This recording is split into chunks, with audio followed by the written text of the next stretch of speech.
Hello, my name is Alouette, and I'm going to talk for a big group of lots of people that worked on this project for the last 14 years. And you can see them all around there. It's two First Nations in the area, also Coquitlam and the Alouette Reservoir. Those reservoirs are both located in the lower Fraser River here in British Columbia, Canada. I'm not going to show any maps, not enough time. But other organizations have contributed a lot. FWCT, Fish and Wildlife Compensation, Fisheries and Oceans Canada, BC Hydro, the province of British Columbia, Metro Vancouver, to just name a few. Then voluntary organizations like the Port Coquitlam District Hunting and Fishing Club. Okay. So the main actors, though, in this process were the Alouette River Sockeye Reanatomization Project and the Alouette River Management Society. And there's some representatives of that in here, and I mentioned them at the end of the talk again. And that's for the Alouette reintroduction of sockeye, and then for the Coquitlam, it's the Coquitlam Salmon Restoration Program. Both of those organizations are composed of government organizations, voluntary organizations, and First Nations. So what you can see here, and I'm not going to go through the, don't even try to read all the process steps. What I wanted to show, is there a pointer? Just use you, yeah. Ah, that's okay. So one thing is everything goes back to this here, deferred and reevaluated as required. So you have to jump through all those hoops, and you can get rejected at every point. And at the end, BC Hydro's board of directors will make a decision whether you can go ahead with reintroduction. That means building a dam to get fish back over into a reservoir that's dammed at the moment. So let you give me some more detail. The concept. So you have a few kokanee that are in a reservoir. You release them over a dam. You hope they reanatomize. They migrate to the ocean. They're happy in there. And a lot of them come back. They return as sockeyes. They help upstream over the dam. They survive, multiply, be happy. Growing numbers of sockeye and kokanee smolts out. Growing number of sockeye back. Build a fish ladder. Everyone happy. And you ride into the sunset.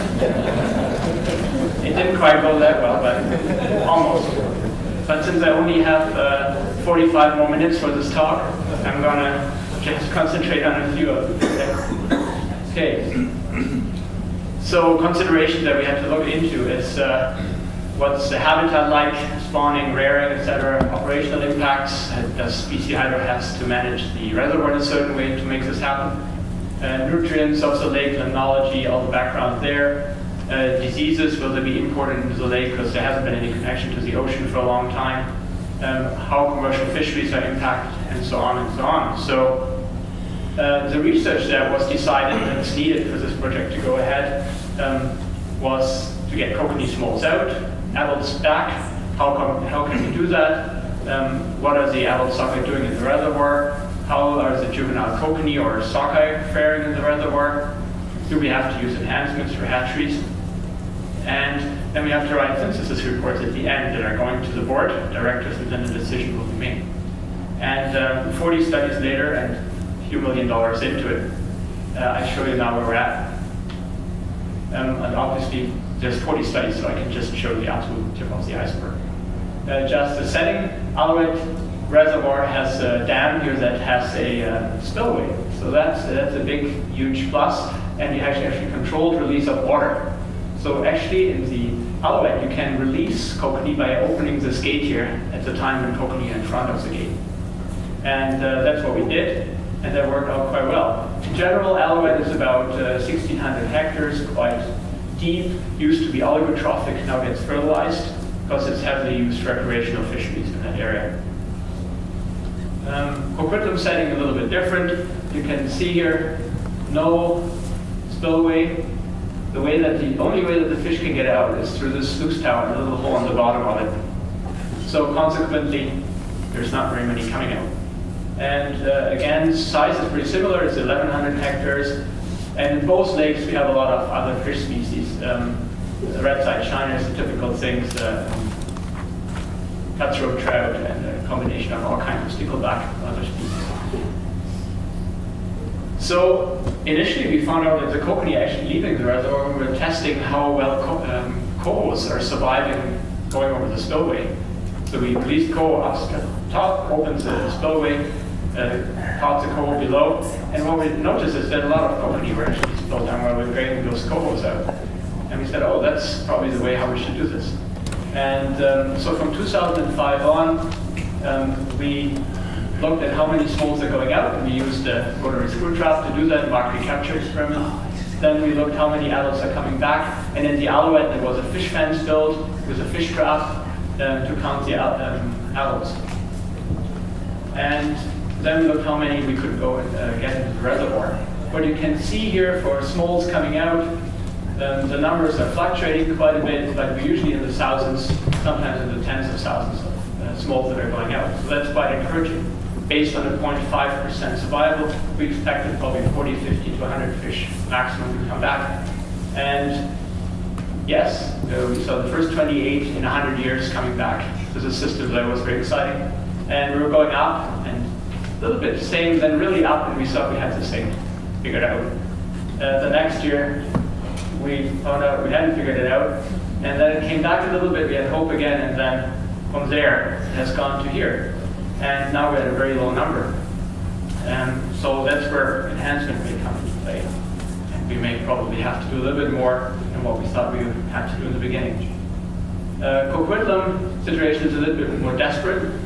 You see the smallest out numbers are really, really low. Some years we don't know because there's not a dedicated counting system in place. Adults back are consequently very, very low too, although it was very emotional in 2008, one of the First Nations members, apparently he woke up that morning, he made a phone call and he said, today the first fish arrived after 100 years. And he went to the reservoir and the first fish had arrived that day after 100 years. So that was for me, I don't know what it meant, but it was a really strange feeling. And he took the fish and he brought him to the reservoir. So it was a good feeling, but never mind, there are very, very few fish coming back. So here we're looking at enhancement too. So we're getting fish out, we're getting fish back, small numbers. And now we wanted to know how the spawners are doing in the reservoir. We bring them over the dam. We did some telemetry on them, and we followed them. Do they survive? Do they spawn? Do they spawn with the kokanee? How deep they spawn? What's the habitat? All those questions we wanted to answer. And this is an example for one fish. So it was released here by the dam, was traveling over the next few weeks up the reservoir, ended up here in a location where a lot of fish ended up. We found out, so that was nice that we found one location where they're probably spawning together. And another result of the telemetry, we looked where the telemetry tags all ended up. The fish were released here, so number 10 doesn't look so good. He probably just swam 100 meters and killed over, and that was that. Some of the other ones swam quite a bit further, and quite a few of them, of the tagged fish, ended up in the same location. The same location here, we found, give it just another 2 or 3 years, and I'll show you another result from that study. But this is another study, while we had the tags in there, they had a depth detection unit in there, a sensor. What you see here is the average holding depths on the one y-axis, on the other y-axis you see the water surface temperature. You can see while the temperature is going down here, the fish are going deeper and deeper. Initially they're all 20 meters, 20, 30, 40, and then around the time of spawning, they go really deep, 60, 70 meters. And we went, oh, how are we going to ever find those fish or get broodstock or any of that stuff? And that's still posing a problem. But we managed to find them finally and filmed them while they're spawning. We probably never filmed Sockeye. We filmed the kokanee, and we had the Sockeye detections right at the same spot, so we're knowing they were probably within 100 meters or so of all the kokanee spawning. And the kokanee, that's the environment around. It's full of silt and fines, but they managed to clear out whole areas, like this one here and here and there, where they exposed sandy and gravelly bottom, and they spawned there. And you can see here that's 41 meters. We found some spawning from about 20 to 60 meters deep.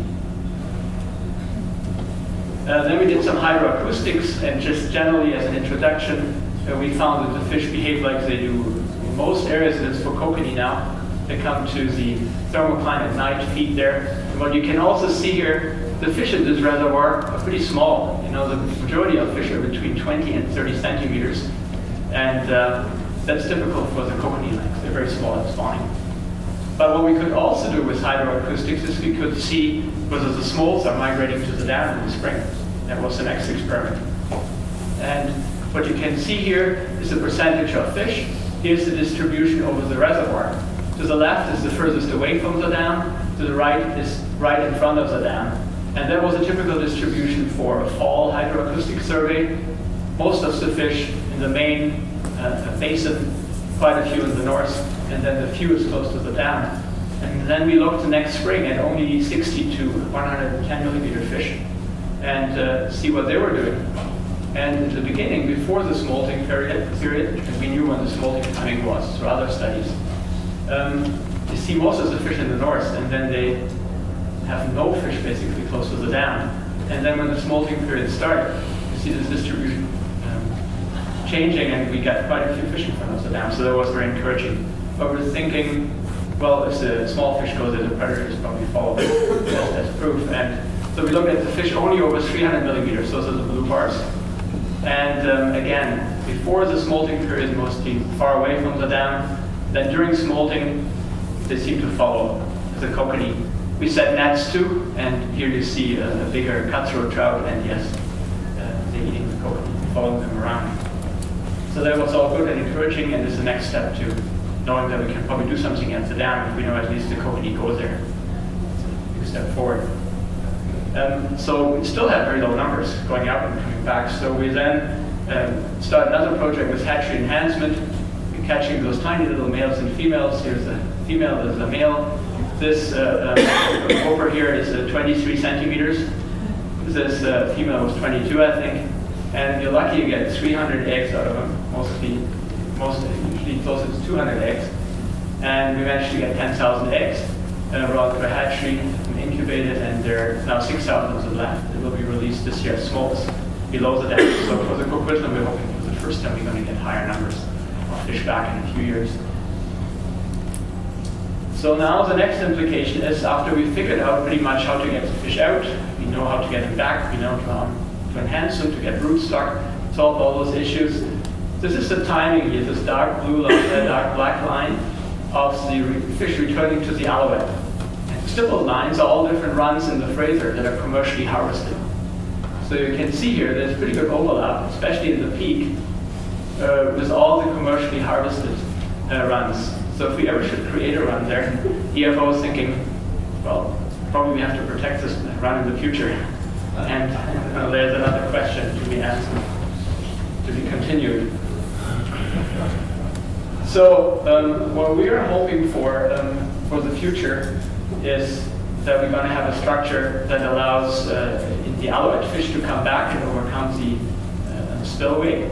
And that's actually going to be technically not very difficult because there's already an existing spillway, and the fish ladder is not that hard to build there.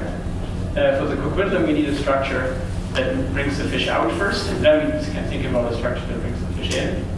And 2 days ago it was very encouraging. We got the funding to do a study now, a high-detail telemetry study, where we can use the smolts that we produce in the Coquitlam, implant them with JSET tags, and see how they approach the dam. We're going to use a combination of Bitsen and JSET tagging to find out exactly which depths at which time they're coming to the dam.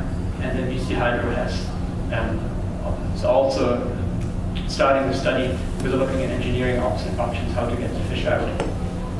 So it's getting better and better. And so what we're thinking over the next few years is going to happen is we use the kokanee and hopefully some more sockeye coming back as broodstock, produce smolts. And then we will hopefully, based on the study that we're proposing now, that we have the funding for, design and build a small outmigration structure and fish ladder in those reservoirs, and design and build a fish ladder on the Alouette. Because we need both of the Alouette, we only need one. And there was a lot of people involved in all those 40 studies. I just want to mention a few people that are in the room. Nicole Dreger from ARMS, one example, Sophie Smith, Dave Nansen from DFO, Michael Crow from DFO, Maurice Coulter-Beauvert from DFO, and Scott Duchamp from DFO.